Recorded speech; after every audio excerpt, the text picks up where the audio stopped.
Здравейте, слушатели! Това е училищният подкаст Радичков слуша към гимназия с преподаване на чужди езици Йордан Радичков, град Видин. Аз съм Цветимир от 9 В. Аз съм Мартина от 10 А. И днес на гости ни е госпожа Елена Матеева, преподавател и водещ на профил география в нашето училище. Първо ще започнем с въпроси към нея, като сме подготвили няколко, свързани с профила. И първият е: каква е разликата между общообразователното ниво по география, профилираната подготовка и какви умения трябва да развият учениците, които изучават географията на профилирано ниво? Така, благодаря за въпросите, но първо да ви поздравя. Здравейте, деца!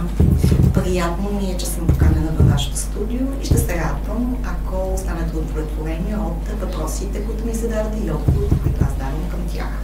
И така, учебната програма Профилирано обучение по география и икономика надгражда и доизгражда ключови компетентности, свързани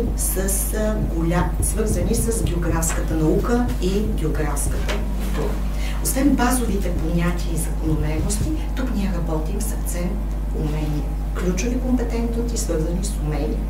Човекът и обществото в глобалното пространство, актуални проблеми и теми, свързани с тази система. Акценти на профилираното обучение са устойчиво развитие и природоползване, геополитическа и обществена култура, което си е чиста политология, съвременно икономическо развитие, регионална политика на България, географски информационни системи и технологии, Европа, Азия, Балканите, регионални политики. Какъв е най-добрият начин за справяне с сложните теми в профилираната география, като икономическа и политическа география? Така, за да се справиш с сложна проблематика, има няколко акцента. Първият акцент е: сложното може да бъде достъпно, ако е актуално, ако е полезно, ако е значимо, ако е в житейски контекст. Учениците припознават проблемите и темите, ако те са част от заобикалящото им пространство. Така че въвличаме актуални и сложни неща в проучвания, в анализи, в обсъждане на проблематиката, която ние наблюдаваме в пространството, природно и социално-икономическо около нас. Това е пътя. Благодаря ви за изчерпателния отговор. И следващия въпрос, който сме ви подготвили, е всъщност как географията се преплита с другите науки, като икономика, политика и екология. Така, ще отговоря на този въпрос, но първо искам да обърна внимание, че профилираната подготовка много държи на умения. Уменията, които учениците трябва да изграждат в профил, са да проучваш, да анализираш, да интерпретираш информация от различно естество, да решаваш географски казуси, да търсиш отговори на географски въпроси, да правиш малки активни задания и активности, свързани с различните теми. Много аспектна е проблематиката на профилираното обучение по всички предмети и във всички модули. Малките активни задания, работата в екип, решаването на географски казуси, картографски задачи, локализиране, интерпретиране. Това е в основата на проектите, които са една значителна част в обучението по профилирана подготовка, география и икономика. Така, каква е връзката с другите предмети? Първо, географията е интегративна наука. Тя има три основни стълба: природа, общество, стопанство. Сега е много актуална икономическата проблематика и социалната на географската наука. Ако в 9 и 10 клас вие повече сте изучавали процеси, явления, закономерности, детайли, свързани с глобалната природна картина, сега акцентът е изведен в демография, урбанизация, зелени градове, умни градове, модерни градове. Акцентът е свързан с глобални пазари, икономически процеси, транснационални компании, корпорации, международни икономически и политически организации и мястото на отделните региони и страни в тях. Каква е връзката? Има връзка с абсолютно всички предмети. И с химия, и с физика, и с биология, и с технология, и с математика, и с български, и с чужд език. Защо? Акцентът е глобално, акцентът е регионално, интегративно и преплитащо. Може би ще е хубаво да илюстрирам това чрез пример. Последната тема, проектна, върху която работеха нашите ученици по профил география и химия, беше почвата, скритото богатство под краката. Връзка между химия, физика, география. тъй като скалите, от които е изградена земната кора, съдържат минерали. Минералите са химични елементи. Ние търсим тези препратки, връзки, допирателни точки, които да разширят полезрението на учениците в този аспект. А в основата на тази проблематика стои глобален проблем, продоволствен проблем. Тъй като ООН има 17 глобални цели за устойчиво развитие, милиардите на Земята стават все повече. Ние се движим към 9 милиарда жители. Надскочили сме на 8, движим се към 9 милиарда жители, а пък ресурсите на Земята са лимитирани, ограничени. Тези хора ще трябва да оцеляват. Ще трябва глобален продоволствен проблем, свързан с прехраната да се решава, глобален проблем с суровините, енергийна суровина, глобален проблем свързан с екологията, с пазара, с търсене, с предлагане. Всичко това е лимитирано и само правилните политики, правилните структури могат да помагат. Науката, изследванията могат да помагат в този процес.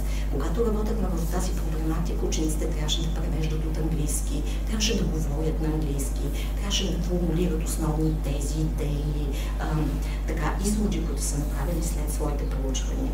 Българският език идва на среща, уменията по технологии, защо не и математиката. Когато правиш бизнес план, когато правиш счетоводна част, когато решаваш какъв капитал ще изтеглиш, какви разходи ще направиш за определена своя стопанска дейност или активност, на тебе ти трябва математика. Едно чисто житейско умение. Така, тук виждам допирателни почти за всички предмети, и български, и чужд език, и математика, и технологии, и химия, и биология, и физика. Така че ние сме интегративно поле за научни връзки. Какви професии са тясно свързани с профилираната подготовка по география? Така, сега, голяма част от нашите ученици не намират себе си в географията. Казват, това не е моето поле, но това не е съвсем вярно. Аз мога с гордост да кажа, че вече 4 мои ученички завършват Софийски университет, 2 от тях вече са завършили, другите 2 са в процес на завършване. Те са чести мои гости в училище. Те също не са виждали себе си в бъдеще с география. Обаче, една регионална политика в Софийски университет, един международен туризъм в Софийски университет, географски факултет, една политология, в основата която стоят чуждите езици и географското познание, една палитра от икономически дейности, като маркетинг, менеджмент, реклама. Те също са в полето на география. Ветривото от възможни икономически специалности е голям. Аз лично казвам на моите ученици, когато избират професия за бъдеще, тя да съчетава в себе си повече неща.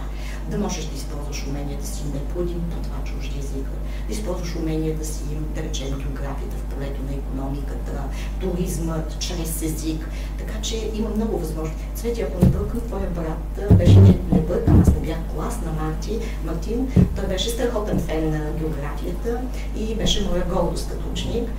Той за себе си беше наясно, че ще учи нещо в посока международни отношения, дипломация, международна икономически връзки. И в тази посока географията също намира място. Така че аз мога да кажа, че съм горда с моите ученици. Не спират да ме търсят, да споделят, да ме предизвикват с интересни посоки. Така че има възможности географията да бъде в фундамента на изборните професии за бъдеще. Какво мислите по въпроса в кои университети в България и чужбина има най-добри програми по география и свързаните науки? Не се наемам да посочвам университети, тъй като аз съм на мнение, че човек трябва със сърцето си да реши, обсъждайки в семейството, кое е това, което му е силно, да получи само учебната програма и да види това дали импонира на неговите силни страни, неговите избори, неговите професионални цели. В България възможностите са в няколко посоки. Това е Софийски университет, това специалности в Нов български университет. Може би американския. Американския, да, имаме няколко възпитаници на гимназията, дори Михайло, която миналата година наша гордост, носителката на криле. Тя беше в моя профил и когато тя трябваше да избира, каза: госпожо, нищо от това, което предлага училището, не е мое.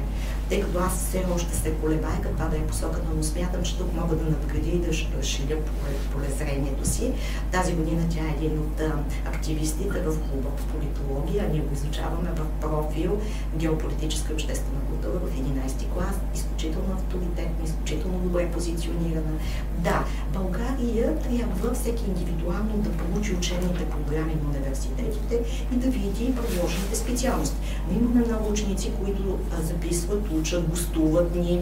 Дания, Нидерландия също има много хубави програми. Не трябва да рекламираме университети, нито в България, нито в чужбина. Вие сами трябва да разговаряте с хора, които учат, да проучвате програмите на съответните университети, да видите дали ви допада това преди да го изберете и тогава да решите. Благодарим ви. Как профилираната география може да бъде полезна в кариера, която не е пряко свързана с предмета? Как профилираната подготовка? Аз мисля, че засегнах частично този въпрос. Да разшириш прозрението си, да мислиш върху значими глобални проблеми, да се научиш да работиш с статистика, да анализираш, да не спираш да търсиш правилните източници на информация. Мисля, че това е значимо, без значение дали учиш география, дали учиш философия, дали учиш история, химия, опазване на околната среда. Всяко нещо надгражда, разширява, дава, полезно е. Човек просто трябва да се научи да няма ден, в който да не чете, да няма ден, в който да не води правилен, смислен разговор, да подбира внимателно приятелите си, да има интереси, които да разширява и надгражда. Така че всеки един профил дава нещо позитивно в тази посока. Не знам дали ви допада този отговор. Това са мои разсъждения по темата. Следващият ни въпрос към вас е какво бихте споделили всъщност за изпитите, по-точно за дезитата и олимпиадите по география? Така, и това е интересен въпрос. Първо, с кое да започна? Дезитата или олимпиадите? Това е една нелека летва, защото държавният зрелостен изпит по география и икономика е едно по-високо ниво. Профил е нещо, което като съдържание се изучава в университетите. Надя, която често идва в училище, гоства в моите часове, наблюдава часове, самата тя е ментор в някои часове по ГИС. Тя казва така: госпожо, това го учех модул 5, учех 3 и 4 курс. Госпожо, ГИС ми беше магистратурата. Госпожо, какво учите вие в профил? Половината от предметите ви аз съм ги изучавала в Софийския университет. Сложно съдържание. Вие сте поколение Z, което не е научено да се потапя в дълбочина, в голямо море от информация и да структурира и селектира най-съществените неща. Първата спънка е големият обем. Втората спънка е големият брой учебници, през които трябва да минем, а те са академично съдържани.